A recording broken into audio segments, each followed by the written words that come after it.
और दर्द जन्म लेता है। यहाँ तक कि सालों गुजर जाने के बाद भी कई औरतें खला लेने के फैसले को याद करके अंदर से टूटती रहती हैं। जैसे एक औरत ने मुझे बताया कि खला उसने खुद ली थी, मगर उसके बाद उसके शोहर ने मजबूरन दूसरी शादी कर ली और वो खुद बाद में एक बड़ी उम्र के मर्द से शादी पर मजबूर हो गई। 4-5 साल गुजर जाने के बावजूद उसके दिल में वही दर्द, वही खलश और वही पछतावा बाकी है। सबसे बड़ा मसला ये है कि आज की औरत शरीयत को भी अपनी पसंद के मुताबिक मोड़ने की कोशिश करती है। वो चैट जीपीटी और सोशल मीडिया से वो दलाइल तलाश करती है जो उसके जज्बात के मुताबिक हों, मगर हकीकत यह है कि माशरा खला लेने वाली औरत को कभी आसानी से कबूल नहीं करता।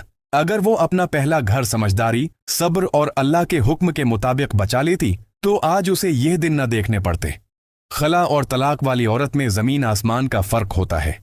खला के केसों में अक्सर औरतों का एक ही तरह का स्करपट सुनने में आता है, क्योंकि वकील जो कुछ लिख देता है औरतें वही ज़बानी याद कर लेती हैं ताकि केस मजबूत हो सके। कई बातें हकीकत पर नहीं बल्कि केस जतवाने पर मबनी होती हैं और ये बाद में ज़िंदगी में ज़ख्म बनकर रह जाती हैं। काश औरतें अल्लाह के अहकामात को सामने रखकर फैसला करें, क्योंकि निकाह का गवाह अल्लाह होता है। मियाँ बीवी में जिसका भी कसूर हो, अल्लाह का कानून उसका इंसाफ खुद करता है।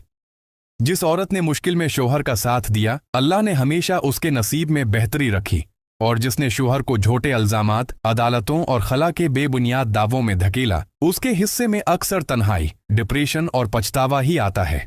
अल्लाह की फरमाते हैं कि सब्र करने वालों के साथ अल्लाह खुद होता है और घरों को बर्बाद करने वालों से अल्लाह की नसरत हट जाती है।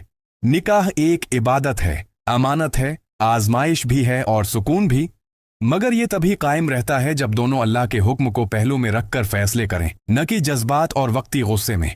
जो औरत या मर्द अपना घर अल्लाह के खौफ और सब्र के साथ बचाता है, अल्लाह उसके नसीब में बेहतर रास्ता खोलता है, और जो अपने फैसले ख्वाहिशात और गुमानों पर छोड़ दे, वो आखिरकार इसी गुमान का शिकार हो जाता है। अल्लाह हम सबको घरों को जोड़ने, समझदारी के साथ चलने और अपने फैसलों में अल्लाह की रिज़ा को ओलैन रखने की तौफीक अता फरमाए। आमीन।